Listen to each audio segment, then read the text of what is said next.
especially when you're doing something you love, that is an excuse for you to overwork yourself. I'm doing something I love, this has to make me happy, so I'm just going to keep doing it. When do you realize that you need to give yourself time?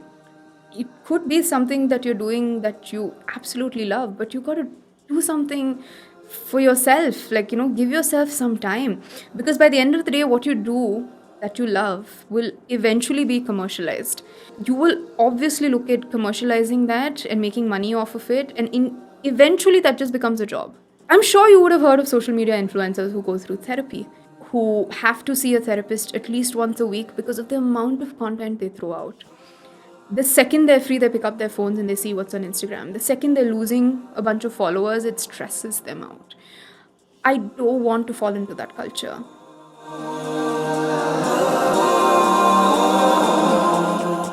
Disha Madan is one of the most prominent faces when it comes to content creation, especially in the Musical.ly, Dubsmash, and Instagram realms.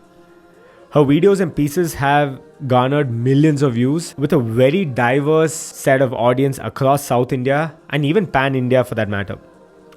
In this episode, we talk about some of her rigorous routines from her TV days, how she became the first creator to hit 1 million followers on Musical.ly, and how she literally became the face of the app on the Google Play Store and the Apple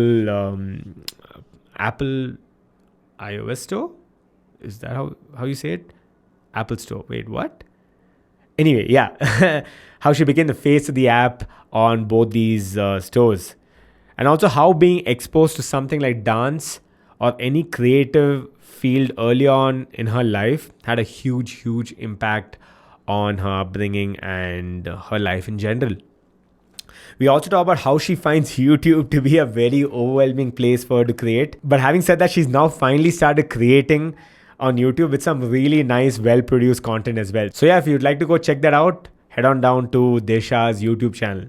So this episode's perfect for you if you'd like to know why consistency is key and how it really pays off in the long run, the importance of being exposed to creative areas or fields during your childhood, and why it's important to take breaks on social media even if your bread, butter, and soul depends on it.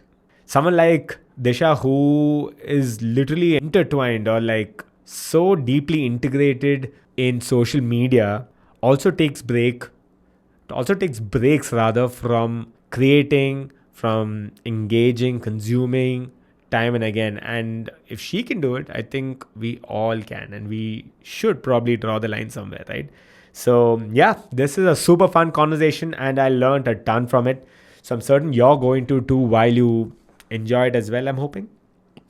Yeah, we'll know soon. Anyway, this episode's sponsored by nothing. Yeah, nothing yet. Actually, this episode's sponsored by my newsletter.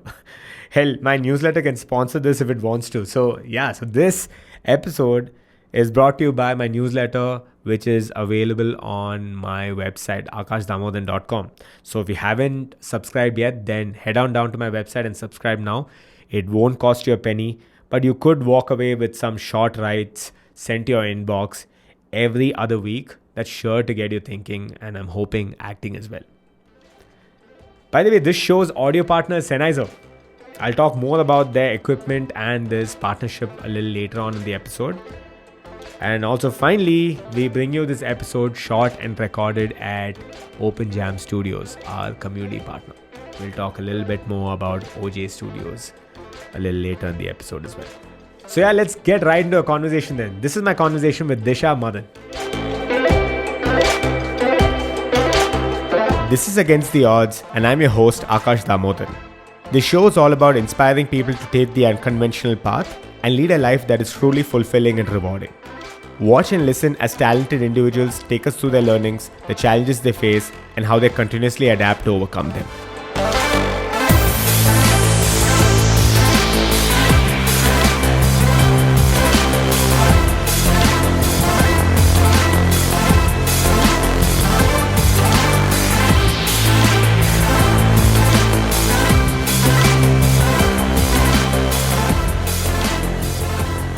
So yeah, there's no starter into the show. Just giving a heads up. We've just started. Like we started talking when you walked in itself. I'm just saying. So no, but dude, I think our conversation that we had on the call is Yeah. something that I do with all our guests, because it gives me a clear idea of things that may not be too apparent to the eye. A lot of people know your general story, maybe. Yeah, Right? And absolutely. anyone who's been following you knows, okay, this is how you went about from short form content, also doing maybe your roles in TV, Yeah. and then like you diversified and all of that. But I think what we've been trying to really focus on in our show is trying to get people's opinions and maybe thoughts and even experiences, as part of the series. And I think that goes a long way, because you don't see a lot of people having candid conversations, whether you're made it, whether you're not. I mean, everyone's, part of the struggle, right? There's no denying that. Absolutely. So I think we'll start off with what you did in your Musically days and, early days, right? Where you said you were way past the point of consistency, because you were like literally like releasing, you said content every 45 minutes or something. Yeah. So I think Musically was a very, very different phase in life where I was just kind of out of college, sort of finishing my final year. I was also doing a little bit of TV. I was doing some dance shows. I had a lot of free time. And I just accidentally happened to come across an app called Musically, and it just was fantastic. It looked so exciting and attractive and inviting at the first go. And I said, this is something I have to try. And once I started making these videos and getting such fantastic response on social media, on Instagram, I was like, oh my God, this is actually a thing. People really like this stuff. And back then, there was never an algorithm to success or hitting big numbers on social media. There was never a strategy that we should be working on. There was nothing like that. Even it was monetizing, just, you were mentioning. Of course, there was zero monetization. Actually, social media was a joke back then. People just thought they're on it like Orkut or Facebook. It's just got a camera now, and you have a face to everything. And it was just another social media app, right? So it was not given that much importance back then. And to be very honest, even I was just there on it for fun. I never thought I'd be somebody who'd be making a lot of money off of it eventually. I didn't know I was building a brand, or I was building content in a way where it would kind of be blown out of proportion one day. Yeah. So those days were really different. And like you said, I used to make content so often that even now when I go back, like when I visit a few people, when I visit colleges, they actually play my Musicallys back at me, and I'm like, did I do that? Did I really do that? I don't remember making this. Because that's how much content you used to put out back then. And it was pretty crazy. Dude, that's crazy talk. It's really crazy talk. Because when you said so you had this instance, I think, when you went to China and you got back is when things blew up and you were like, holy shit, what's absolutely. happening? I was in Beijing for like 4 days. I traveled with my dad for work, and we were just there, and you know how Instagram is banned there and you can't really access the apps. So I couldn't do that to Facebook or Instagram, either of them. So I was there for 4 days. I just put up a video of like a grid of 4 videos of my own self doing 4 different dialogues, and I just grid them up and I'd post it. And that was kind of new, although it's like very old now and it seems so outdated, but it was kind of new back then. And I put this up when I came back from Beijing, and I just opened my phone the same night when I landed from the airport, and I was from 1,200 followers to 4,500 followers in just like a matter of 3 nights. And that too back then, that's back crazy. Then, yeah. Now, hitting 1,000, 2,000 followers overnight is just like, growth. Okay, I can do better. But back then, 3,000 in 3 nights, I was like, what? This is insane. And I had like this video posted on so many different profiles. It was on dubsmashindia.com, like their official profile, and Musically retweeted it, although they were never in India at that point of time. So it was pretty insane. And this is on Instagram. All on Instagram. And TikTok, I never had any followers, to be honest. Musically, I never had any followers when I just started out, because like I said, it was something very Western. There were not really a lot of Indian users back then, and they hadn't even thought of India as a market back then. So yeah, I was pretty much the only handpicked few Indians who was just doing this for fun on her phone. And yeah, it kind of just blew up one night, and I said, okay, you know what, I think I should just make more of these. And I was shooting, though I did have my TV serial. I was in the verge of quitting my show, but I had a last few days of shoot. So when I was shooting also, I used to just make these videos on set, make them for fun, do it with my co-stars, put it up, and they just started receiving a lot of response. And that was kind of unexpected, but I was pleasantly surprised at how people were liking this kind of content back then. Yeah. So yeah, Dude. it's been a journey. Dude, that's crazy. Yeah. And tell me this: how did you stick with the consistency, or how did you seek consistency after that? Because initially, if you think about it, right, most things that we start off with, we have inherent motivation, or we have that drive because it's exciting, it's Very new, true. it's novel, Yeah. so we want to do it. Yeah. And then after a certain point, there's always that dip, right? And you're like, should I really do this, right? And that comes with almost anything you do. Yeah, absolutely. Right? With anything you do, like you said, to be very honest with you, I feel like suddenly when these videos started going out, India became like a market for apps. So first we had Dub Smash, and then we had Musically, and then we had plenty other apps that came in, but out of which Musically kind of topped everything and stood in the market really strong. So I think eventually, because of the amount of content I was throwing out there, the team from Musically itself picked up on that and gave me a call. And I was like, wow, y'all are calling me from China? Like, I was right there some time ago. You should have spoken to me in person. yeah. I was like, wow, this is pretty crazy. I mean, I'm just, fresh off the boat, just doing something. And I never expected like a company so large to just be calling me one day and be like, oh, we really like the stuff you're doing, and how about we pay you? And I'm like, what? Is that how? Can you like Did transfer you from just say China? that? Yeah, just say that again. Yeah, I mean, we do this in dollars. I'm like, what? Ding, ding, ding, ding, ding. I'm like, what? USD. Dollars? That is money. So I was like, oh, wow. So they put me on like a month program. To be very honest with you, I think we were 5 creators that were just from India doing this, out of which I was the only one from South. Everyone else was from Bombay, was from the North. And I was the only one who was doing like multilingual stuff. I used to dub Telugu, Malayalam. I didn't even understand Malayalam. I still don't. But when I had to make these videos, I used to call my friend Rahul. He's also a Musically TikToker. Okay. So he stays in Japan. So I used to call him and I used to ask him to translate everything to me, send him the audio. He used to give me sentence wise so I understand it and emote it right. So I've done all of that, to just understand Malayalam better. I've done Telugu as well. My dad speaks some really fluent Telugu, so I used to ask him to translate some of the stuff for me. Tamil I know because I'm an Iyengar. I know a little bit of Tamil, so I could manage Tamil on my own. Kannada, of course, is just so close to my heart. I can do Kannada with a blink of my eye. Yeah. So that, I think I was the only one who was trying to cover all of South, because I was the only one representing South, for the app. Yeah. So it kind of makes sense for me to do all sorts of things, all sorts of songs in all sorts of languages.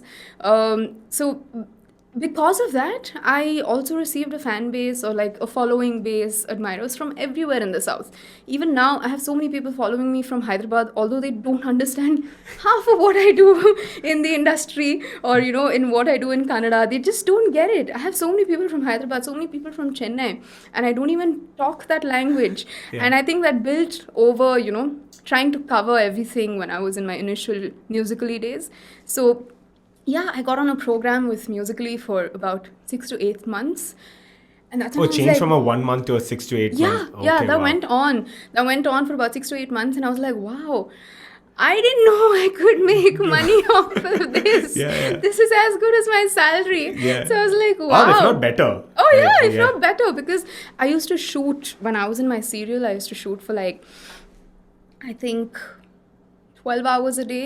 Yeah. We had such crazy schedules because we were doing an everyday soap. We Yeah, had you to. told me this. You were shooting Yeah. every day, right? Yeah. Dude, We were that's shooting crazy. like 26 days a month. I Oh had my 4 Sundays God. off and sometimes not even that. We've shot for like straight 28, 30 days a month. And that's because of the demand again, right? We need to make sure that these episodes are aired every single day. Although they're just half an hour, the kind of work that goes behind it, Yeah. it's definitely 12 hours. Yeah. Because everything is a different set, different characters. It's The just a lighting, 5 minute setup, scene, yeah. but still, even if it's just come and go, it just takes half an hour to set up a shot. So it used to take forever for me to finish shoot. And I did that for about a year and a half. And I felt like I, I wanted to take that monotony out of my life. Although I loved doing the everyday soap, and although I loved the whole experience of shooting and watching myself on TV every evening from 6:30 to 7, and then just walking out and people just recognizing me, oh my God, Vachana, why did you do this on the show? And I'm like, it's not me, it's just the script. You have no idea what's in store. You haven't read the entire script. This is legit happened when I went to a temple in Gadag. We had Oh, like, not even you. yeah, not even in Bangalore. So we were in Gadag for like serial celebration. We did like a few episodes and stuff. So to celebrate that, we were in Gadak and we went to a temple. I'm not even kidding. There was this family, this old lady who came to me. She's like, "Yellaru chanag ಮಾಡ್ತಾರ್, ನೀನ್ ಮಾತ್ರ." I'm like, I'm the sweetest person. How do I make you understand? How can I just change that for you? But I was so glad that she was so involved. She literally hated me from the bottom of her heart, and I loved it. You know, it's such a good feeling. I was like, oh, I'm doing justice to Maybe the I'm role. doing something right. Yeah, some things right. So this has literally happened at like various temples. You have like so many hardcore TV watchers that go to that you'd see in temples. Evenings they just have their TV on and they're glued to the scripts. So it was a fantastic journey, but for some reason I just felt like things were not working out, and I honestly needed a break. So I said, okay, fine, let's just take the break. I'm pretty sure like every time I've decided to do something, or not leave something midway, but when I feel like it has been enough for me. So when I feel like that, I always feel like I find something else. I make sure that I'm not sitting idle. I somehow find a way to like something else again, all over again, build something from scratch and make that happen. It's always happened with me, may it be education, may it be post that, may it be a break that I took after dancing. Although I'm like a professional dancer for 18 years, 20 years now. Every time I decided to, give that a back seat, I've always explored something new and made something out of it. So I'm happy when I do something, when I feel like this is sufficient. I think I feel very content with how I've done in the TV industry, and I want to take a break now. And yeah, that's how it happened. Dude, and also if you think about it, it's when you stop doing this, it kind of clears up a lot of your day, right? So obviously you have to like fill that your void day somehow. and your mind, you're just Exactly. free that it gives you so much scope to think about so much else that you could probably explore. And one thing about the art community is just that there's nothing that you can say no to. Every sort of industry or line that you want to pick up has something for you, and you have something to offer too. I think it kind of works with everybody, but because I'm an artist, I think I'd relate better with my background. So yeah, that makes a lot of sense. Dude, your story reminded me of, again, this is completely like on a tangent, but when you said temple and people recognize you and all of that, so this is instant, and I'll quickly touch upon, I don't know why I'm talking about, but there's this incident where my mum went to Tirupati with my dad, as in two of them. And she was standing in the queue, or one of those, I don't know, those VIP whatever lines. And then this lady out of nowhere just walks up to her, and she just starts talking to her in Telugu. Okay? And then she's like, okay, and that too with like fascination, like she's got that look in her eyes, and her mother's like not able to understand what she's saying. She's like smiling back and trying to somehow reciprocate or whatever. And then and then she says bye, whatever, and she goes off. And then she stood in the queue, and then she told my dad, and like, dude, this lady approached me. And then like about 10 minutes later, she, a little ahead in the queue, again she comes back with another person with like a paper to sign and all that. Oh, And my mom's like, wait, what is happening? So they've mistaken her no, for for someone. some artist. Yeah, Yeah. yeah, yeah, for an actor. And Oh, my mother didn't know what to do, so she signed and she gave it back. And these guys are so happy; they had like literally tears in their that is eyes, so and they sweet. walked away. And then the next so my dad was like, dude, we need to get out of here because they're bringing more people after Oh, that. man. So it's like I can imagine what, like, Oh, literally, like how people might throng or how yeah, people might yeah, even yeah. react, right? Like, of course, back then there were no masks and stuff, right? But Yeah, that's another thing. I'm like a regular Sheshadripuram girl who goes to Malleshwaram with her mom, picks up flowers for the god's room and, fruits and vegetables. I'm that kind of person. Even if I'm an actor, I just walk 8th cross and just buy stuff, Yeah. I'm like that.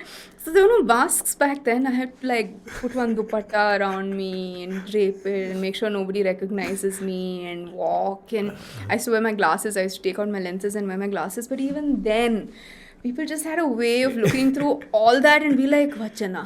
And I'm like, how? Not even your actual name. No. No, of course not. The Vachana is what they see like day in and day out and repeat telecasts and everything. Like, Vachana, Neevu, Malleshwaramali. I'm like, Solpa hoo kodi auntie. Devargu oka hakbeku. ಏನು discount ಇಲ್ಲ. No, just please walk away No, from of me. course not. She'd give me one hibiscus for free. Togoli, parayilla, actor tane ನೀವು ತಗೊಳ್ಳಿ. I'm like, thank you.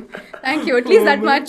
I can, thank you. Oh man, but that's crazy, dude. Yeah, it's insane. It's a different world altogether. Yeah. Yeah. And so what is your stance on this whole consistency thing been after, let's say, you started seeing some response, your feedback and all of that, right? Yeah. Because I think another thing we should definitely talk about is, especially because you are, the way I see you, you're a content creator. Yes. Right? Different form content creator, right? So when I think about other people, especially in today's day and age, where see, like this TikTok and Musically and all of these short form back then was extremely niche. Yeah. It was new, right? Now that's the norm. Oh, yeah. If you think about it, right? Like with our attention span and everything, right? It's Absolutely. become the norm. Yeah. So when you started, you realize that there is like feedback, and I'm maybe getting the sort of response that I was maybe better than what you were anticipating. How did you decide to figure out which are the platforms you would cap, or which are the ones you would target? Or did you just try out everything and then you realize, okay, maybe I shouldn't be doing all of it? Or how did you go about, putting your eggs in those baskets? So since Musically was the first app that came about, there was Dub Smash, Yeah. but of course Musically started the monetization first. So when they started monetization is when they bound me to a contract, and I was not allowed to do anything else. I could only be with them as an app, and I could always post this on different social media platforms to bring awareness amongst others about the app and its existence. Okay. But I couldn't really work with other apps because, again, there's money involved. If there was no money involved, I could just be a free bird. But I was really happy with the money too. There's zero complaints. Yeah, It was yeah. fantastic for me. So I didn't look elsewhere. I decided to just make that my mainstream. And I kept that going for a really, really long time. How long is it? I think almost a year and a half. I was the first Indian to hit 1 million followers on Musically. Right. My face was just pasted on the Google App Store. told me, yeah. Google Play Store and the Apple App Store. Everywhere, like anywhere anybody just looked up to download the app, especially in India, for this region, there was always my video playing up as like a demo or a trial. And people just sent me screenshots of this, and I was like, that feeling is just so overwhelming. Like, to be the face of an app. A Chinese app. Yeah. And it's just all over the Play Store, and people anywhere in India could have seen my videos, and it was just fantastic. I was like, I never knew of this kind of fame. Yeah, yeah. Right? I mean, when you think of fame and when you think of just popularity, you wouldn't put that hand in hand with an app.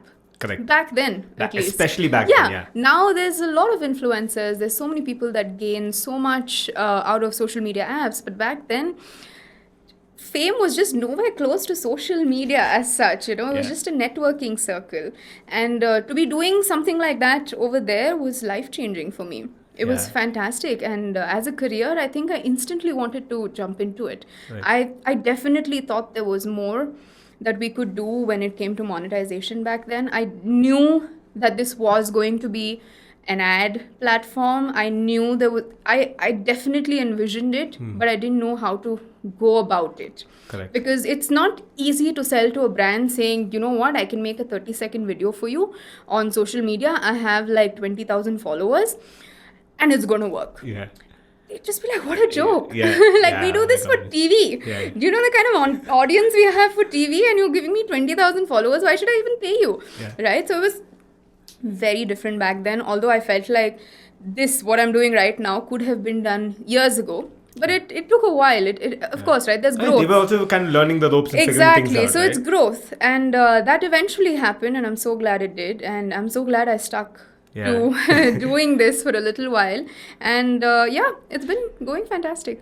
Dude, but to think about it, you literally, like you said earlier, right? You changed paths or you changed careers. And I think we should talk about that at length, which is like the moment I mentioned that to you that day on the call, you were like, dude, yeah, I've gone through literally, Multiple having times.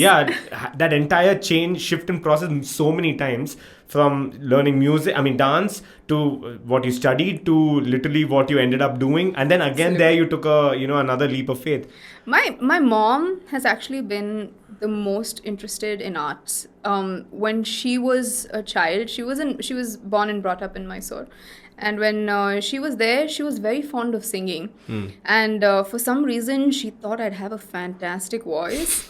Like, that has to be right. Come on, is my kid? She better God, sing. yeah, I pray. I don't even sing. I'm so bad. But for some reason, she just thought she's going to be a fantastic singer. And I actually have learned piano for like 2 years. When I was in school, I went for piano classes. I have gone for drums. I have done tabla. Wow. Yeah, I don't. Of course, I don't remember anything right now. It's a big task for me to play Baby Shark for my son now on the piano. But back then, I've been introduced to all kind of music, and for some reason, I had a fantastic sense of rhythm, but I just didn't pick up the instrument so well. And I think very young, when I was 2.5, 3, my mom said, just join one dance class. I was 3. And I could like barely walk right. I just stumble upon something and let's fall. join a walking class first. I know. So she was like, no, you dance. It's okay. I'll take you for classes and everything. And the class was really close to home. It was just walkable distance. So it was easy for my mom. She said, it's good pastime for me. I'll come sit there for an hour. You finish your class. I'll watch you and then I'll get you back. I was just 3, right? I couldn't go on my own. So I said, okay, fine. Maybe she should have. And yeah. But you won't believe it. She did that for 15 years after. Shit. She's come every day to class. She sat there for when my sessions were 1 hour to 6 hours. She's not moved a limb. She's not gone back home to eat. She's just stayed there, although she just has to, all that she has to do is watch me. I don't know if I had dedication or she had dedication here. But yeah, for something that she didn't even have to do, she was immensely dedicated and she was super faithful in for me to have that talent for some reason. She just knew I'd make it big here. I don't know. I think it's a mother's instinct that they read their children so well. They just know what they can excel in and they want to support them in that. So, yeah, she did that for 15 years straight. And I think eventually I just grew in the form of dance as much as I could. And she was extremely supportive. There were times when I came back from school at 3:30. She'd have a bag packed already, and we have to drape a sari for Bharatanatyam classes. It was not just like a salwar kameez or anything. My teacher would come with a stick and say, "You're not allowed in class today. You didn't wear your sari." And I can't give excuses like I came back late from school, sir. And I just like, what nonsense is this? Go back and drape your sari. So she would like drape my sari. We'd have to be at class by 4 sharp. My session would go on till 10 p.m. I'd come back home, eat dinner at 10:30 and pass out. Oh God, I've had some really long days in my dance classes. It's been pretty fantastic. But like I said, I think support from her has been fantastic. But yeah, I've shifted multiple careers or paths along my way. I did music and then just didn't work out. Then I did the dancing. The dancing kind of stuck no Yeah. matter what came in and went. Yeah, So yeah. I think that's why it was like something a little more permanent. I did PCMB after 10th grade. I remember my mom was just like, I think you're brainy enough. You do. It's okay. If You're good at dance, so maybe you're good at science. you can do. You do. I'm like, okay, let's take that This is out. wrong then. mother's instinct. I I'm know. telling you. Very wrong. So I did PCMB for 2 years, and I wanted to take up engineering because I lost my brother in 2009. So he was doing his first year engineering when he passed away. So for some reason, I felt like I wanted to do something with him. It's natural to feel like you want to do something with your family, right? So when he was doing engineering, we always had this thought that, yeah, I think we should do something together. And when I lost him, it was like, I don't know, like a call or it was just a feeling where I felt like maybe this is not what I should be doing. Maybe I want to do something that's lighter but feels good. I don't think I want to stress myself out because when I lost him, it was a dark phase. It was super dark. I mean, losing somebody at the age of 19, when he was 19 years old, he spent so much time with us, all his time with us. So losing him was like a big hole in the heart. But yeah, we just had to go over that. And when I did, I felt like I made a lot of drastic changes mentally to stay sane and do and I think at that time you feel like you should start doing something for yourself, and you should do something that brings you a lot of peace, because you can very easily get pulled into that hole, very easily just dive into that darkness. And I wanted to pull myself out. And I felt that with art. I felt like I connected and I could express myself so much more with dance. And there was this age of maturity as well.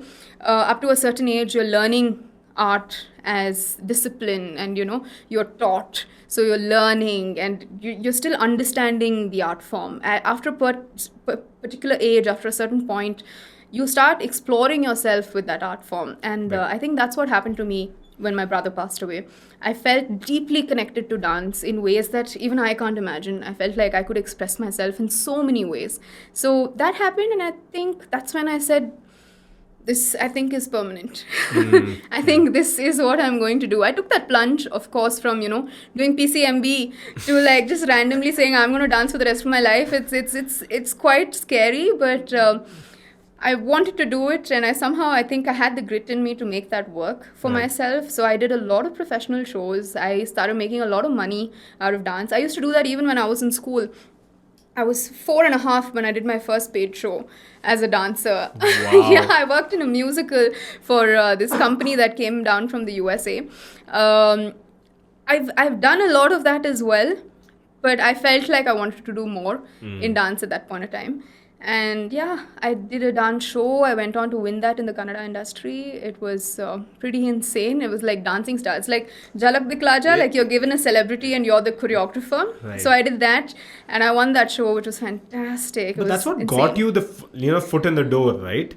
Like Absolutely. it goes back to that. I mean, like you said, grit obviously like plays a part. I mean, and again, this is something that comes up time and again on our show, which is especially when you get into an industry or a line that is as wide as maybe content or art or whatever, right? It Yeah. opens up doors in ways you can't even imagine. Very true. Right? And like if I asked you 10 years ago, dude, would you be like making money off Instagram? I'd be like, dude, what? That makes no sense only. Like, what are you Exactly. talking about? So like things happen, right? Absolutely. I think the fact that you went through that discipline, I like how you put it, which is you said that earlier you're taught, Yeah. you are told, or maybe you're going through the discipline of like learning the art, and then after that you explore. Yeah.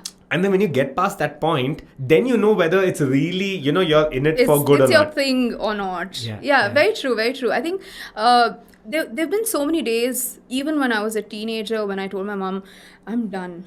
Like 8 hours of dancing, 10 hours of dancing. I'm so done. It's just whew, Yeah. how can you expect me to study, give exams, and then come back and study dance again and give dance exams? Yeah. It's a little too much. Like, you're going through that process of just learning, and not exploring. And those are the initial years, that kind of sets your base, makes it so strong for the next few years. So true. I've done my junior and senior exam in dance, and if you expect me to like say something now, compose a jati, I might have not done it in the past 5 years, but I can. Yeah, I'd yeah. just be like, yeah, let's do it. Yeah. So I think the base that was set was really, really strong. Yeah. And like I said, my mom's grit back then Yeah. got me to do Exactly. everything. Really contagious. Yeah. So Yeah. it was her back then who said, no, you can do it, push yourself. I know you can do it, push yourself. And that's where it got me. Sure. I have such a strong base in dance.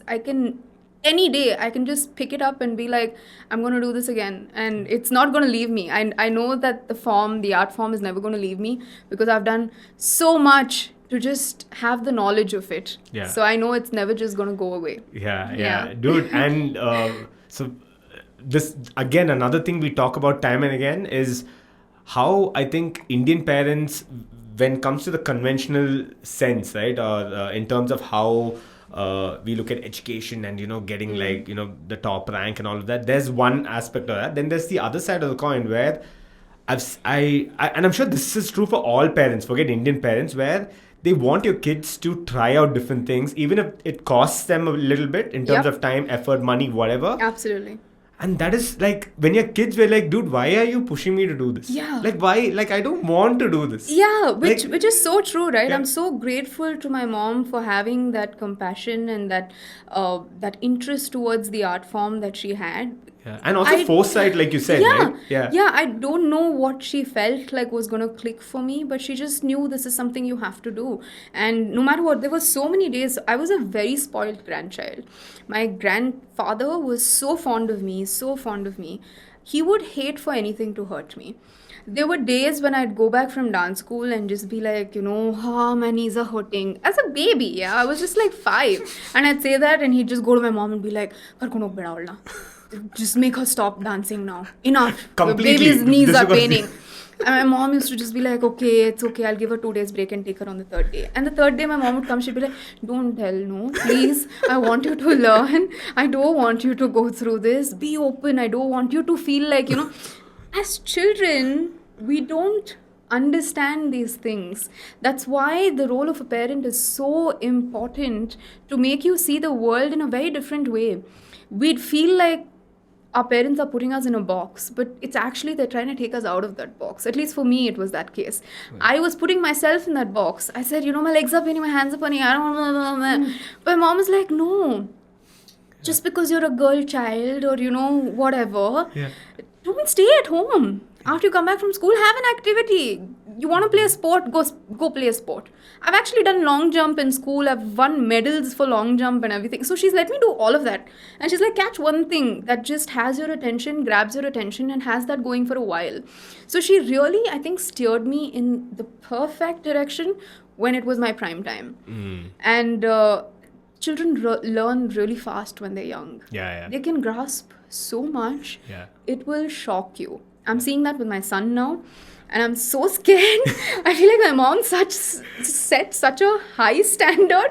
I'm like, wow, what should I make my son do now? What should I do to pull him out of the box? Right. So, it's pressure for me, but that's the thing. Children learn so fast, and for the parent to be able to see that and support the child, in ways where even if the child doesn't need the support, even if I'm whining and saying I don't want to go to class, she used to carry me back from dance class all the way to home. Although it was walking distance, she used to carry me and say, if your legs are paining, I'll carry you, but please don't stop dancing. And don't tell your grandfather. Don't tell Pata. Don't tell Tata. Please don't tell Tata. So that was a deal that we had, that, she'd just sweet talk me into things, and I'd not tell Tata.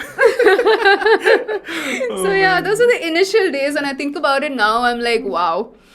Little did I know that this would be my career, and I'd just be so happy doing what I do right now. Right. Yeah, it's fantastic. Dude, when you this is something you spoke about in I still remember the first episode of our show, which we Right. shot think a year ago. Damn, it's been a year. Anyway, so my friend Akshay was on the show and he was talking to me about music and all of that. You mentioned the exam, right? Right, yeah. So I had studied music for like 12, 13 years, Oh, Carnatic yeah? music. Oh, wow. And I gave the junior exam. That's And I fantastic. did really well. Yeah.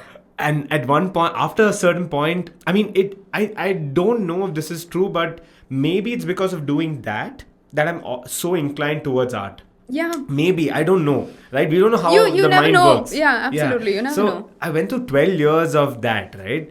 And I think like I also did a little bit of karate. Like not a little bit, I was a black belt, which again, quite a few years of that, right? That's a lot. Yeah, it's a lot. Yeah. So I think that there is something to that, which we or even, matured adults may not be able to see because it takes time, right? And all these Absolutely. good things take time. Absolutely. It's I think it's everyday discipline also that I got from class. If I wasn't in class by 4 and if I was 5 minutes late, I'd have to wait an hour to join back the class or I'd be sent back home. Even till today, even if nobody is on set or if nobody is where they're supposed to be, my punctuality is just on point. And I definitely give that discipline to dance because it started so early in life. It's not something that just came to me and I'm just a punctual person. I just woke up one day and decided to be on time. Yeah. It's not like that. It happened over a span of 30 years, Yeah. So there's a lot of things that I kind of look back at dance for. It could just be my posture. It could be, so many people ask me, how did you just bounce back after your pregnancy? With Vian, I gained 17 to 18 kgs, and after the delivery, I took a month to bounce back. And I think that metabolism that the body had to burn the calories was a lot to do with my training in dance as well, So you true, know. yeah. So there's a lot. We don't give it that much importance, but the base work that we've done is pretty heavy. It's So pretty heavy. true. And dude, if you think about how, again, even parents in India, but something that you see a lot on TV shows nowadays, especially English and Western shows, is how you have the parents now handling the kids' timetables and schedules, right? That's become such a thing. Oh, yeah. Right? But I think when I look back at how I had my, days planned out, I remember clearly knowing that Monday, Wednesday, Friday, so and so time is when I need to be in class for music. Right. And then I had like Tuesday, Thursday, and Saturday, or Tuesday, Thursday, and something like that. And then Sunday early morning, karate class. So, like, I knew I had a schedule that I had to handle on my own Yeah, at that age, which is Yeah. crazy, right? When you think about it. exactly. And that gives you that, that practical feeling of you actually having, ownership of your own schedule. Yeah, A lot of people absolutely. grow up like literally dude, I know people, you won't believe this, dude. I know people who have been like literally picked up, dropped, and fed. Dude, we had I don't want to call out names, but basically we had this camping trip. I mean, a regular camping trip back in school where we would be with our friends for like 2 nights. I still remember after the first night we had a couple of parents come all the way there, Oh. and I think this was near Sarjapur or something. Okay. And we had like a space. The parents came there and they're not supposed to be there. Oh. And they brought like KFC and Zinger Burger and all that, and they're feeding this kid. And I'm like, bro, what is honestly... Never given that much importance. I do my own shit. Yeah, I'm like, what the hell, dude? So I'm thinking, why? And that same person I know grew up later to not be able to cross the damn road. Oh, wow. He couldn't even cross the road. And he's been Yeah. told by parents, hey, if you have to cross the road, go walking all the way there, go under the flyover and come back this side. Wow. And I'm like, wait, what? So, and that's so sad, right? Yeah. And I think like, if you think about it, like a lot of people, and I think that's why discipline and, things that parents try to instill. And Yeah. there's this whole, I mean, this also is a debatable topic, but you either whooping your kids or you scolding your kids. That also has become like a thing. You should be Yeah. yelling at your kids now Yeah, and all yeah, of that. yeah. It's, There's it's a very different form of parenting now because I feel like, of course, with the generation changing, kids are just exposed to so much these days that they just become their own personalities very young. They know what they want, they know what they don't want at a very, very young age. So I wouldn't call it the olden kind of parenting, but yeah. I just feel like at that generation, the kind of parenting that we've had, is very different compared to the kids now. Yeah. And I can write a book about parenting, man. It's just been 2 years since I've been a parent, but I can write a goddamn book. Just take it already. Now you sign it. Just please, someone, just give me the deal. Please come home, hear my story, write it yourselves. Oh, like that. Yeah, because I don't have the patience to sit and write a book, but I can just tell you my story. But yeah, it's very different. The changing times demand a lot of different changes, even when it comes to parenting. Yeah. So yeah.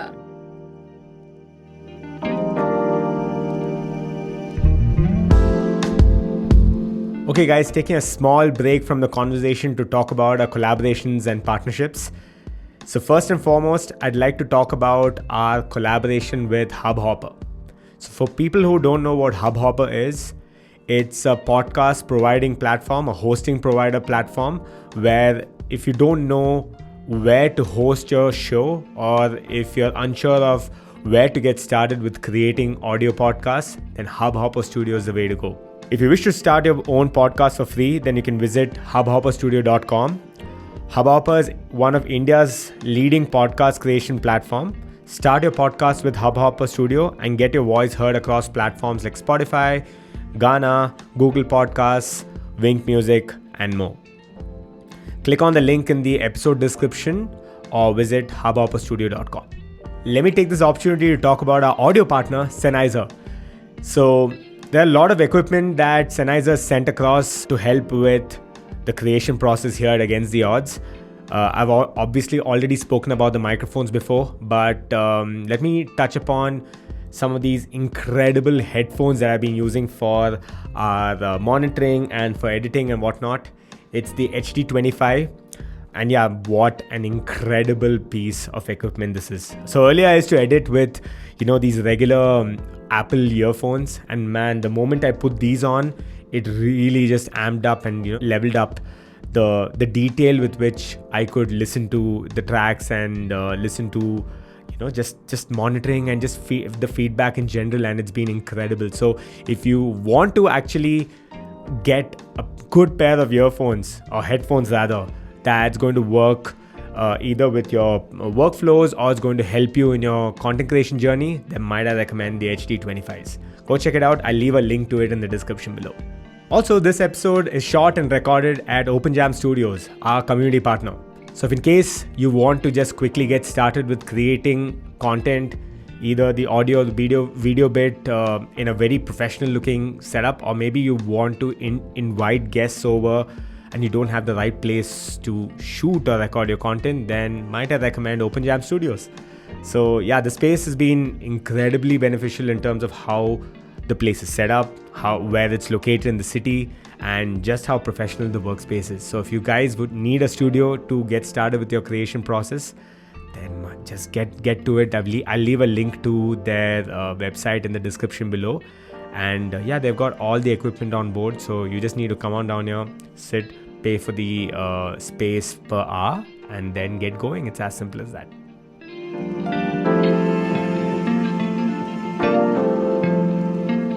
Dude, and I think just with the world we are in right now, especially how connected we all are, right? And social media and all of that. Oh, yeah. And I think we should obviously get into that, talking about social media. And I think a couple of things that stand out is how you spoke to me about how you now take very intentional breaks on social media, and where a lot of people give you the stick for it. They give you a hard time, but it shouldn't really matter, right? So tell me a little bit about that. And especially even people, I think, again, there's a dichotomy here too, right? Where there's people who have made it, or maybe who have gained a decent following, and when they post at any time, they can do well. And then there's also people who are trying to make it and do something, right? Yeah. But I think taking an intentional break and also knowing where you need to be investing your time goes a long way. I think that happened when I was pregnant with Vian. That was the first time when I did something very Western. Again, I did a social media cleanse. I took off all my posts. I took off everything. You took off as in you deleted them? Yeah. I had 0 posts when I was pregnant. Oh, okay. Yeah. It was just a blank canvas with 500,000 followers. Shit. Yeah. 450. Why though? 450, 500. I think I hit a point in my life where everybody was just like, hey, you're that TikTok girl. And I was just like, there's more to me, than just being a TikTok girl. There's so much hard work behind the talent that goes behind making these videos, and you wouldn't want to be stereotyped into something that just say you're the TikTok girl. That kind of got to me, and I felt like people only know me for this. I feel like I should show people more. I feel like they deserve to know more about me. When I have so many followers, I should create an impact on these people. And the age group that I serve to are all youngsters. They're all from 16 plus. They go all the way up till 40. But the young crowd, which is in heavy numbers, I always wanted to be impactful. I always wanted to show them that you can do TikTok and you can do so much more too. It shouldn't just put you under one bracket.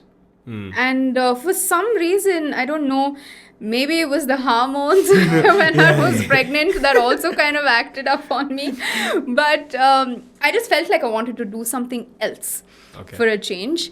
And I had a lot of people call me thinking I was depressed. They instantly call me saying, why is all your work off of social media? Why? Why would you do that? Are you okay? Do you need a therapist? Do you want me to take you somewhere? And Shashank came home from work that day. He's like, are you leaving me or something? What is happening, babe? What's wrong with your social media? Why did you delete everything, babe? He's like that. I'm like, guys, just calm down. Because I think it's very, very, very important to stay sane. No So true. matter what you do, even if it's something you love. Dude, that if you think what he's saying is like so like it's such an obvious thing, right? Exactly. I mean, it's important to stay sane. Yeah, but you know that. But dude, it's not easy. Yeah, but especially when you're doing something you love, that is an excuse for you to overwork yourself. Right. I'm doing something I love. This has to make me happy, so I'm just going to keep doing it. When do you realize that you need to give yourself time? It could be something that you're doing that you absolutely love, but you got to do something for yourself. Like, give yourself some time. Because by the end of the day, what you do that you love will eventually be commercialized. You will obviously look at commercializing that and making money off of it. And eventually that just becomes a job. Right. I'm sure you would have heard of social media influencers who go through therapy. Yeah. Who have to see a therapist at least once a week because of the amount of content they throw out. The second they're free, they pick up their phones and they see what's on Instagram. The second they're losing a bunch of followers, it stresses them out. I don't want to fall into that culture. I don't want to put myself in a situation where that could really hurt me. There was a time when I was really low, when I was losing followers. There was so much more happening on social media apps and I just couldn't keep up because I just wasn't feeling it. I felt like that was not my go-to anymore. And when the loss of followers happened, when the content creation came to a stagnant blah, I did feel very down. I was very down. I just felt like I don't know if I can ever get back. I don't know if I can ever make more followers, have more following, or be able to do this anymore. And again, that was a phase where it was hard. I didn't really see a therapist. I don't think I was depressed. I'm no expert to say I was or wasn't. But I felt like I was in a good place, but I was definitely a little upset because I didn't know how to come back. I didn't know how to make something or do anything. And I didn't want to feel that again. Right. Yeah. I think that was also because of the overworking. There was just so much content. There was a time when Musical.ly had us making 45 videos a month or 15 seconds each. It might sound like it's very easy. I know. Exactly. Yeah, 15 seconds, 45 videos. You can do that in 5 days and have that for a month. Might sound very easy, but it isn't. You've got to do transitions. You've got to do new tracks. You've got to come up with your own dance reels, dance TikToks. Yeah. There's a lot of creativity that goes in every video. It might look like it's just a video that's being dubbed, but it actually has so much creativity that goes into it that it is exhausting to the mind. And at one point of time, I felt like I should get myself into a space where I'm just free. When I take a break, I should not feel like I'm letting people down or I'm letting myself down. I shouldn't feel like I'm being a failure. I just want to feel good. I'm taking a break, I'm feeling good. Yeah. I'm just enjoying my life. I'm doing something that's off social media, giving my sanity a little bit of space. Yeah. And then I come back into the drill. Yeah. I'm not saying I won't come back, but these intentional breaks kind of really, really help me reboot, do better, um, concentrate on what kind of content I want to make, the kind of impact I want to make. It really helps me with that thought process. Although people will be like, even now, I was on a break. I kind of still am on a break for the past about a month and a half. I lost about 8,000 followers, 10,000 followers. That's massive. If it was an influencer, they would really lose it. It would really affect their mental health. Yeah. This is just work and it's deteriorating. Who would just take that in the right spirit? But I take it in the right spirit. I feel like I need to put myself there mentally in that space so that it doesn't let me down. I don't feel let down. I don't feel like I'm letting people down. I'm just taking my time. And everybody needs to respect that. Even if you're doing like a job where you're working, every once in few hours you just want to get up and get out. Just get up, get out, and just breathe and come back. Yeah. That's what it is. Social media demands so much out of your personal life, so much that for a change you'd be like, no, Yeah. I just want to keep it personal for like a month. I'll come back. Yeah. For a month. At least. Yeah. Yeah. So that kind of helps me really, I think, take social media in a good way. I feel like of late a lot of people look at it as a competition. A lot of people look at it as, massive growth, massive money, which is great. Of course, I need money too to survive, right? But I kind of set myself a timetable. To be very honest, I know the months that I have not made any revenue, and I'm okay with those months not making revenue because I've made some money over the past 3 months. So I'm like, I deserve a break now. I won't do ads this month. I will take it up again next month. I'll work for another 3 months. I'll keep that back up, and then I'll take a break for another month. So I kind of have that timetable out for me. I plan that very meticulously. If not, I won't have money. So I plan that very meticulously so that I have time for myself. Right. And time for myself is not just being off, like not posting stories or posts or anything. I'm just off. Yeah. I'm just off Yeah. by myself, enjoying time with my son, my husband, going out on a family trip, doing stuff like that. Yeah. So yeah, I take a lot of these intentional breaks. Dude, to summarize. Yeah. No, but dude, I'll tell you, it's what you just said, right? Where eventually, and I like how you put that too earlier, where maybe, not always, but maybe something that is your passion or something you're spending a lot of time in right now could eventually become your job or could eventually be commercialized, right? Yeah. So if that is the case, and especially in this case, now you're saying you've had to say no to clients or no to brands or no to all these deals coming through, does it and I think this is what a lot of people freak out about, either with losing followers or because engagement drops and all of these other things happen, right? When you do say no to the clients or the brands, do you have this niggling thought like, oh man, so I'm saying no? Even your PR team, are they also coming back and like, dude, what is wrong with you? You're saying no now like for a month and a half? Yeah, like what's I think happening? That's where my journey has been incredible, because I have a fantastic team that's just been so understanding. Especially, I think my lowest month was when I was hit with the virus, when all of us were down with the virus. It was like the lowest month, but very, very high in terms of revenue. I had 5 deals. I could have made enough for the next 3 months in just 1 month. Because it was Corona and a lot of people were staying home. Suddenly, advertising on social media again hit a peak. They wanted to do this because people are at home, they can watch this, they can order in, they can do this, they can do. So advertising was at its peak then. But I wasn't. So I had a fantastic... I like how you put that. Yeah, but I was just so down. I was contemplating whether it takes you into a really negative space. Yeah, the coronavirus, although it was a very physical, it was a massive physical toll on me, but mental was even higher. Never expected me to take me to like this dark space, and. man. I was contemplating whether I should even be on social media. Like, what am I doing in life? Why am I on social media? And Shashank was just like, Dude, what are you saying? You're doing worse than what coronavirus is doing to me. Please. Chill out. Don't. Just relax. But I couldn't relax. It was just a weird phase in life. But yeah, brands were thriving at that point of time. And they were ready to pay. And pay large. Yeah. And the team, like I said, it's been an incredible journey with them because they've been the most understanding people. I've told them for almost 2 months, I held off on any brand campaigns. And the only thing the entire team said to me was, tell us when you're ready. That's enough. Just Awesome. take your time off, tell us when you're ready. And I think it's because of that partial sanity has also been intact.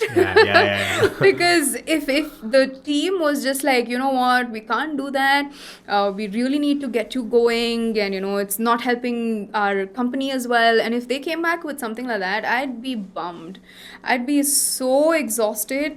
But every time I ask them for time, it's just always been given. So it's been a great journey with them as well. Nice. It's been nice. Yeah. Dude, and I think it's very important for you to be intentional or mindful about the kind of people you take on. So for instance, with our show as well, right? We had to take an inevitable, like a break from shooting because of the second wave. Right. I now think of it as a blessing in disguise because ever since we started publishing, we've been publishing every week. So wow. one episode every week. And again, this is not easy because it's long form content and you're really having to, push it out every week, right? And maintaining that level of quality, if not improving it. Yeah. So it is challenging, but I got into the rhythm of kind of getting, like edited, shooting, all of that, knew how to build the backlog. So even when we stopped shooting, I still had like 2 months of like content, which is great. Yeah. But I felt the break was a blessing in disguise because it got me to really rethink the partnership. So we weren't entirely happy with the previous studio, so we had to move out. And then in the gap, we had a lot of sponsors reaching out. Right. But it wasn't sponsors that I felt would tie in with the message of the show. So we had to say no.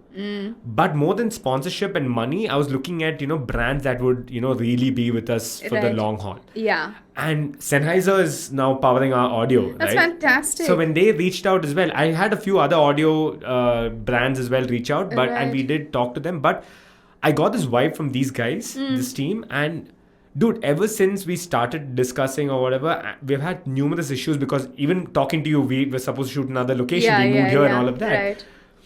Through this whole thing, we've not published anything yet because we're slowly building that backlog and getting to that point. Yeah. These guys have sent us all the equipment. I've asked them for more. They've sent us all of that, and they've never put pressure. So I think being mindful about getting those people on board also is a big deal. Very true. And that, like you said, it goes back to your mental peace and satisfaction. Yeah, right? yeah. Even now, when I get a brand campaign, if we have like 5 brand campaigns in a month, they're all sent to me.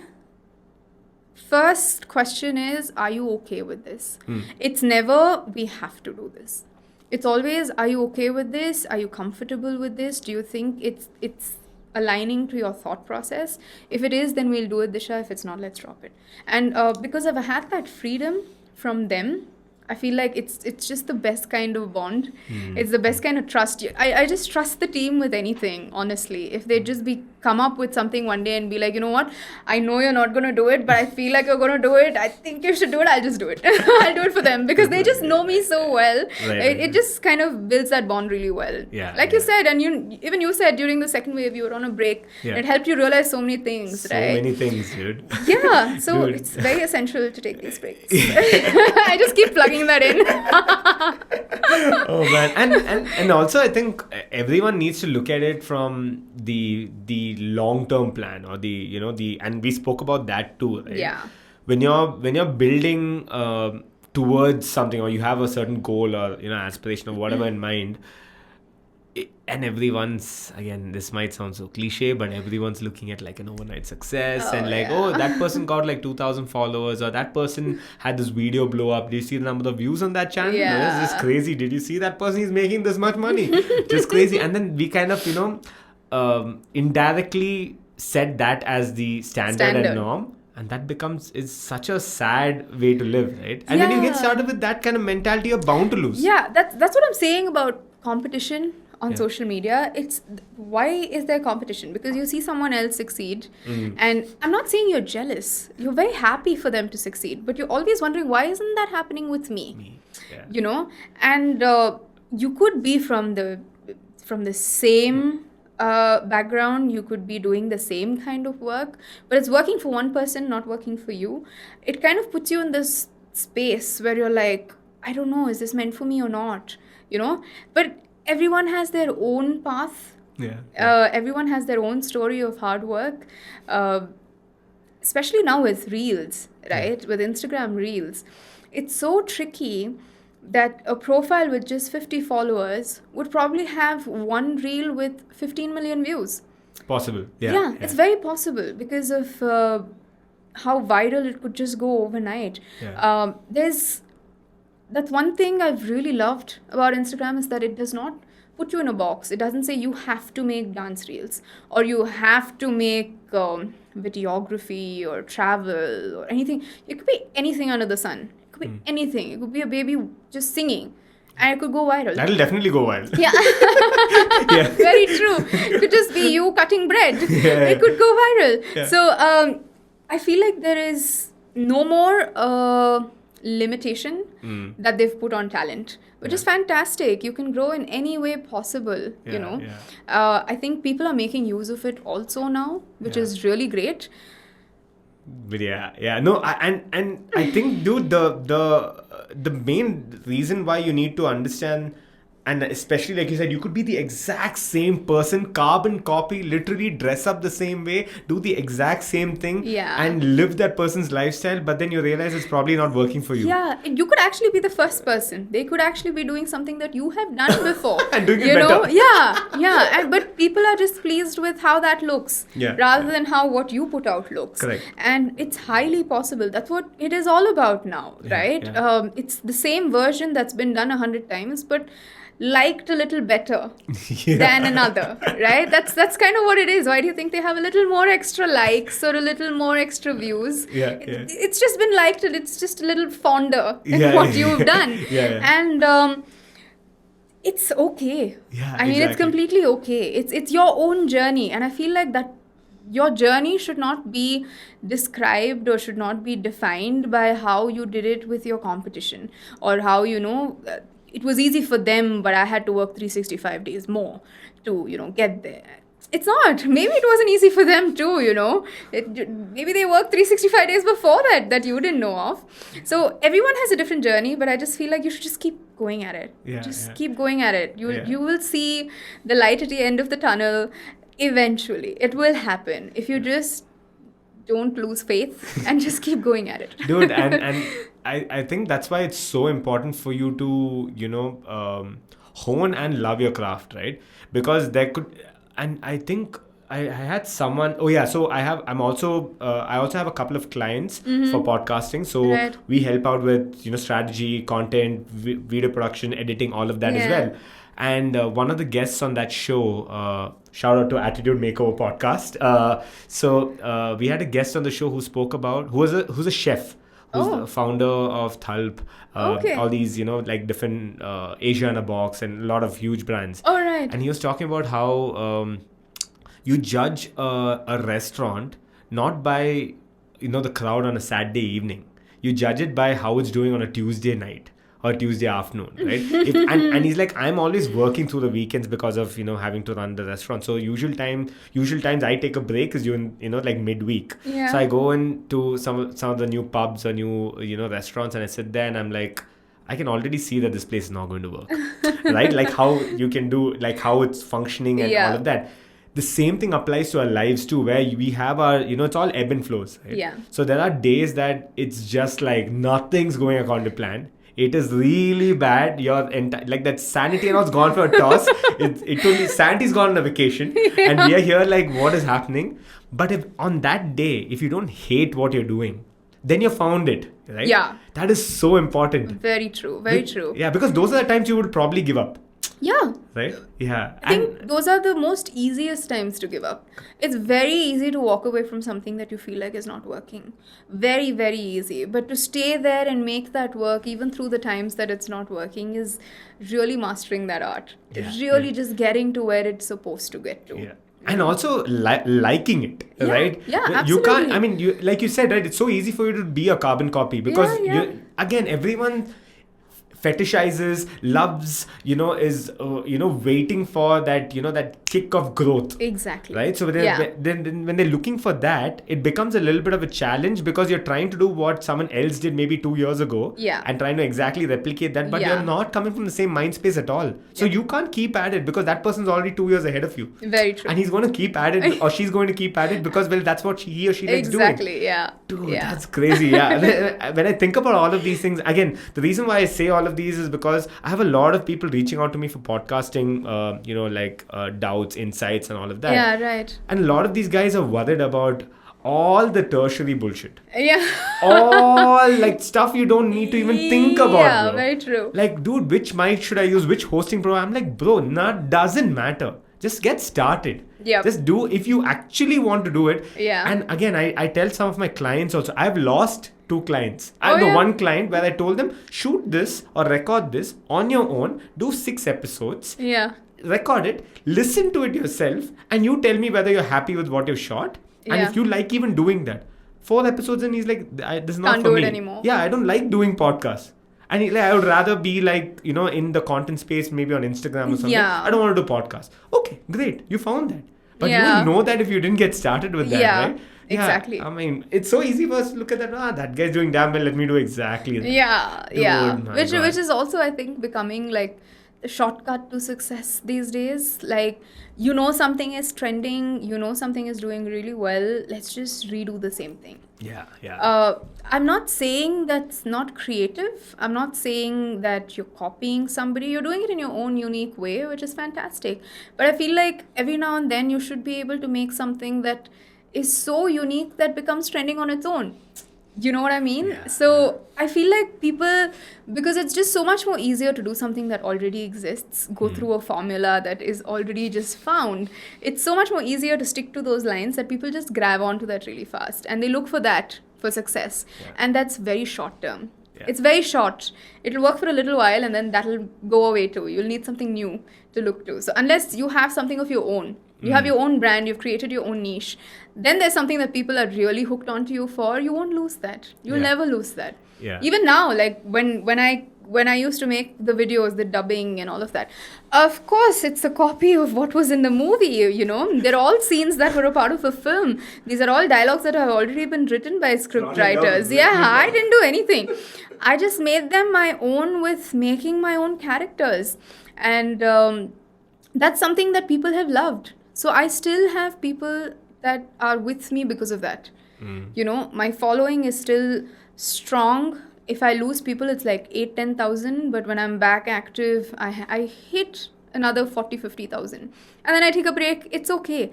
8,000-10,000 is not the cream of Yeah. people that follow me. Yeah. Those are the people that would have just found my profile on a reel and been like, oh, okay, let's follow her. And then be like, oh, unfollow. She doesn't do anything after this. Yeah. But the people who know that I do stuff are still on because that's the authenticity that I have built around myself as a brand, which I think a lot of people should find for Yeah. themselves too. Yeah. It's very, very, very important. You could be doing the same thing, like I said, but just do it in your own unique way, your own style, the amount of yourself that you put into it Right. will make people want it even more. Yeah, so true. And dude, I'm off Instagram for the most bit. That's why when you said that you had announced your pregnancy and all that, I was like, oh my God, I didn't know. So I say off in the sense I'm trying to focus more on long form content and focusing more on the podcast bit, focusing a little bit more on YouTube. That's Right. where like it's a different ball game. Absolutely. Right? That's my I think the one thing that I've feared the most is YouTube.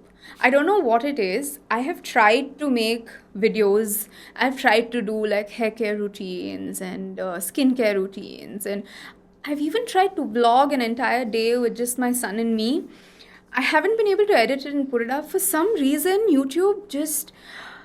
The second I go and watch creators on YouTube, I feel like, whoa. Yeah, that's a different level. I don't think I can do that. Oh my god, how do you guys do that? So I have that extreme scare when it comes to YouTube. I don't know when I'm going to get over it. The team, also my team is just like, why aren't you doing anything on YouTube?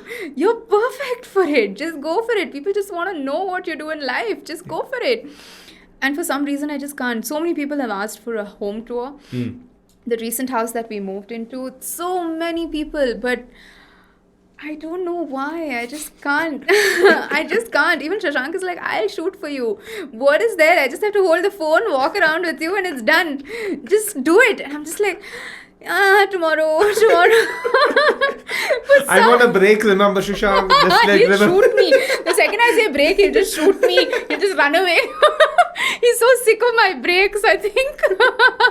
He's very supportive, poor chap. He's so supportive of everything I do. I mean, he's here. Yeah, exactly. He's here. But still, there's just like, he's just like, do it, babe. Just do it. You want 2 hours? I'll not go to work today. I'll be with Vian. Don't worry about it. Take 4 hours. Just take 4 hours. Just talk.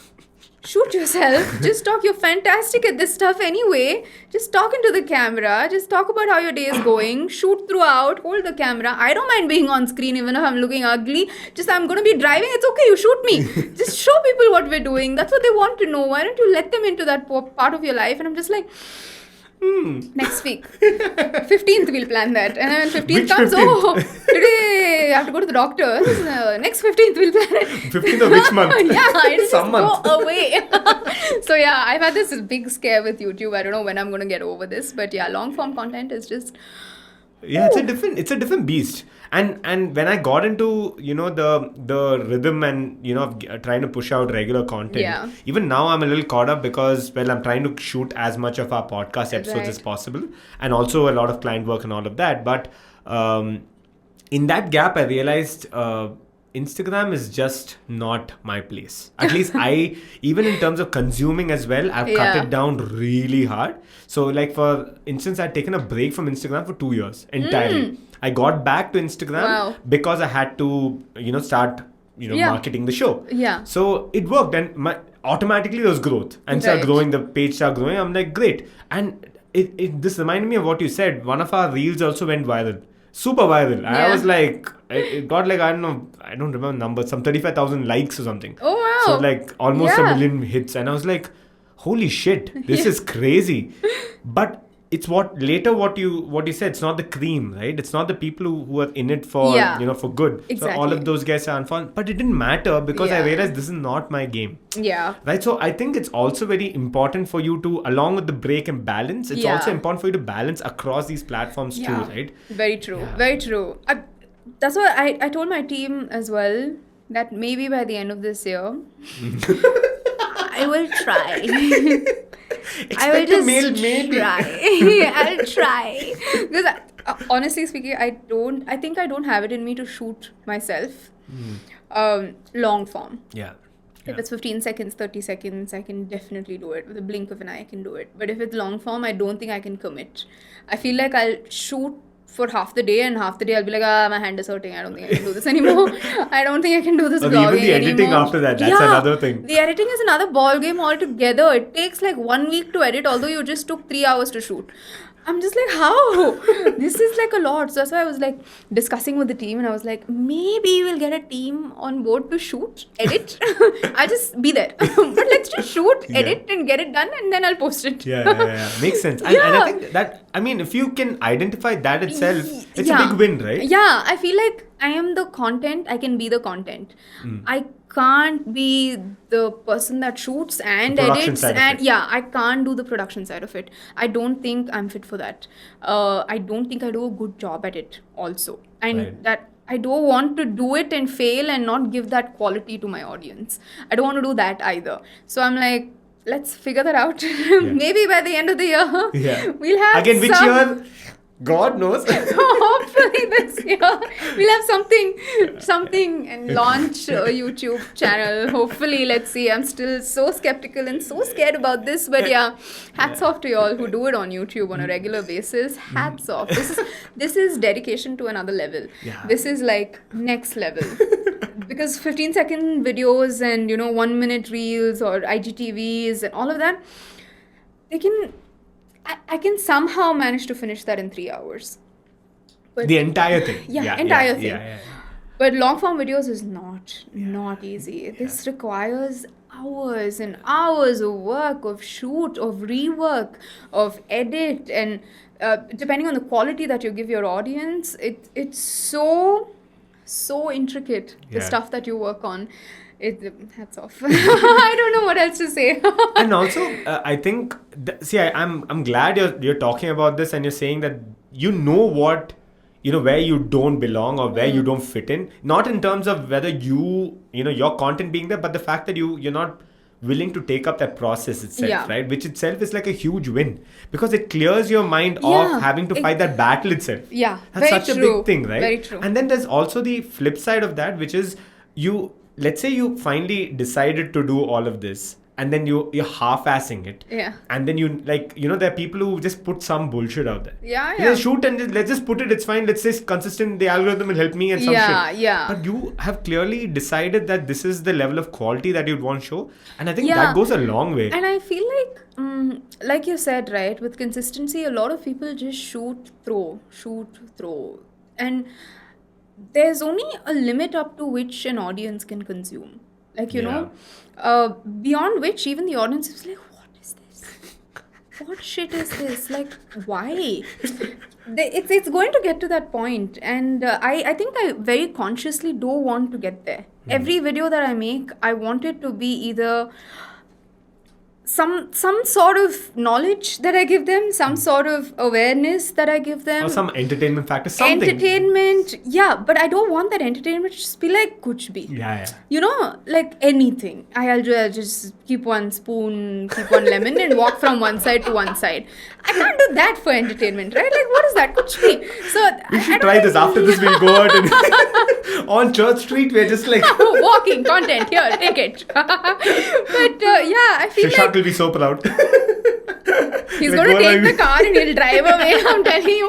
Or else he'll be the opposite. He's very... Shashank is very unpredictable. Yeah. Very unpredictable. I'd expect him to shy away from certain situations. Yeah. But he's not like that. He's like, you shoot me, babe. I'll do this. And I'm like, really? Are you serious? Yeah. You want to dress me up in a dress and wear heels? I'll do it. Come. I'm like, Why? what? Like, where was this hidden? He's like, yeah. He's like a proper businessman. And I'm like, wow, you have Perfect then. something You found hidden. the right person. It's perfect. Yeah, so it's quite surprising. He's quite unpredictable. So like you said, he'd just probably do that with you. I'd take the car and run away. I'd just be like, I don't know these people, I'm going. Oh man. Yeah. No, but I think that knowing that itself is like a big win, right? And Yeah, it helps you not overwork yourself. If you know what you want from the very beginning, it just helps that process. yeah. It fastens the process. Right. Rather, imagine if I'm just wasting so much time on production when I know it's not my cup of tea. I don't know anything about it. It could be a learning process for me. I'd sit with an editor and learn about it, but I can't do it myself. I can't look at YouTube videos now and be like, let me learn how to edit. I feel like I'm not at that stage right now, and that kind of saves a lot of time for me. So that's true. kind of sorted. Yeah. Good, so good. I think that's a good place to wrap things up. Yes. This was freaking awesome. I wanted to touch upon a lot of things and we did. So Yeah. which is awesome. And we spoke Yeah, about bits here and Yeah, there. I think yeah. everything got mixed up in conversation. But that's which the is best nice. kind of Yeah. conversation, right? That's where the nuggets and the gold lies. Yeah, absolutely. So yeah, two things which I ask of all our guests. One is, what is one last message for our audience, viewers, listeners? One last thing off the top of your head, yeah.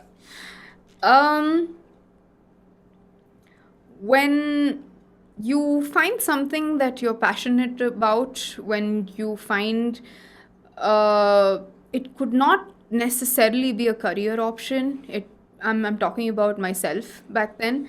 Something that I'm telling my audience or people who are watching is something that I'd probably tell myself a few years ago. That if you found something that not necessarily would be a career or you're just passionate about, I feel like you should always take time in your day and give that a little bit of time. Right. Because I feel like somewhere down the line, you just find something that would really resonate with you over a period of few years. And that's what I did with all the careers that I've chosen to do. May it be dance, may it be music, may it be TikTok, may it be short form videos. I feel like no matter how busy my schedules were, I always gave it a little bit of time. And that kind of has grown to what I am today. Yeah. So yeah. Dude, yeah. I guess so true. never give up on that. Yeah, so true, so true. And if you had to send people online, where can we send them? Send people online? Yeah, onto your Instagram, or where do you want to? Do Absolutely, you have just Instagram. Instagram? Yeah. Yes, YouTube, like I said, will kickstart soon. Yeah. Just give me some time. But yeah, Instagram End of for the year, now. some year. Yeah. Instagram for now, yes. Okay, awesome. Cool, Disha. Thank you so much. This was awesome. Thank you. Thank you for having me. It was fantastic. I felt like I've done so many interviews. It could be on, shows. It could be backstage when I'm working for a performance, doing BTS. We've done so many of these interviews, but none of them felt like this because this was just so casual, so... Speaking about everything, sometimes when you do interviews, it's always about a particular thing that you're doing. What are you promoting? Tell me now. Yeah. It's about if you're doing a dance piece, why that dance piece? If you're doing a show, then how did you get here? What did you do? What is your... So it's never been this vast. It's never been about anything under the sun. Correct. And I felt like this was such a different interview. It was really anything, literally anything under the sun. And I had so much fun. Thank you. Dude, awesome. Thank you so much for... And I'm sorry that we couldn't have you here earlier, but I'm finally glad of making it happen. Yeah, But, absolutely. yeah. I'm glad this happened too. Dude, awesome. Thank Alright, you. thank you so much. Thank you.